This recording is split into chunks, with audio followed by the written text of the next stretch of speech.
আসসালামু আলাইকুম প্রিয় বন্ধুরা, আজকে একটি সংবাদ দেখলাম যে এক বোনের প্রেমের দাবিতে ৩ বোন সেই প্রেমিকের বাসায় হাজির, অনশন করছে। কি অবস্থা যে হয়েছে দেশে, মানে মেয়েরা যেটা বলবে সেটাই হচ্ছে বিচার। মানে ওই মেয়ে বলছে ওই ছেলের সাথে নাকি ওর প্রেম ভালোবাসা ছিল, ছেলে এখন বিবাহ করতে চায় না এবং যোগাযোগ ব্যবস্থা রাখছে না। এই কারণে ওই এক বোনের জন্য আরো 2 বোন সহ 3 বোন সেই ছেলের বাসায় হাজির। আর ছেলের বাবা বলছে এটা নাকি মিথ্যা বানোয়াট। তা আসলে দেশের অবস্থা, সমাজের অবস্থাটা যে কি, মানে মেয়ে যদি বলে আমার উপরে অন্যায় অবিচার জুলুম চালায়, তাহলে চলে গেল স্বামীর কাছ থেকে, যে আমার আদর যত্ন করে না, ভালোবাসে না, ভালো খেতে দেয় না, ভালো পোশাক আশাক দেয় না, রোগ হলে চিকিৎসা করে না, আমার নিয়ে সন্দেহ করে, এরকম নানান কথা বললো। এবার হয় ছেড়ে দাও, তা না হলে টাকা দিয়ে বিদায় করে দাও।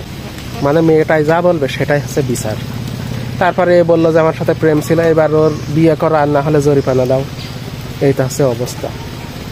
তাই কিছুদিন আগে আমি দেখলাম একটা মেয়ের হচ্ছে একটা মেয়ে সহ মাত্র 70,000 টাকার বিনিময় ছেড়ে দিল। মানে ছেলেটি কিন্তু আবার বিদেশ থাকে। মেয়েটি বলছে ওর নাকি টাকা পয়সা দেয় না, খরচপাতি দেয় না, শ্বশুর শাশুড়িরা যত্ন করে না, অন্য ভাই বোনেরা যত্ন করে না। এই কারণে মেয়েটি চলে গেল, তবুও কিন্তু 70,000 টাকা জরিমানা হলো। এইটা হচ্ছে আমাদের সমাজের অবস্থা।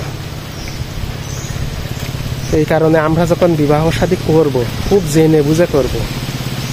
আর ছেলে হোক আর মেয়ে হোক, কেউ কারোর উপর অন্যায় অবিচার করবো না, আর মিথ্যা বানোয়াটি করে কেউ কারো বদনাম দেবো না প্রিয় বন্ধুরা। এটা কিন্তু খুব ভয়াবহ। আর প্রেমের দাবিতে ছেলের বাড়িতে হাজির 3 বোন, ওদের কি লজ্জা শরমের বালাই বলতে আছে? বিয়ে হয়ে তাই ছাড়াছাড়ি হয়ে যাচ্ছে, ছেলে পিলে সন্তান থাকা অবস্থায় ছাড়াছাড়ি হয়ে যাচ্ছে। আর প্রেমের দাবিতে বিয়ে করো, আর তা না হলে জরিমানা দাও। এইটা হচ্ছে অবস্থা। আর সাংবাদিক ভাইয়েরাও ভালো, মানে সংবাদের তো আকাল পড়ে গিয়েছে, এই কারণে ওসব প্রচার না করলে ভালো হয় না। আর ওতে ভিউজও আসে খুব, আর মানুষ ওইসব সংবাদও শোনে খুব। মানে ওইসব প্রেম ভালোবাসার ছাড়াছাড়ি, প্রেমের দাবিতে ছেলের বাসায় হাজির, এই সবগুলো মানুষে খুব দেখে, আর অনেক ওয়াচ টাইম পাওয়া যায়, ভিউজ আসে, ঘন্টা মিনিট আসে। এই কারণে চ্যানেল আপনাদের লাভ হয়।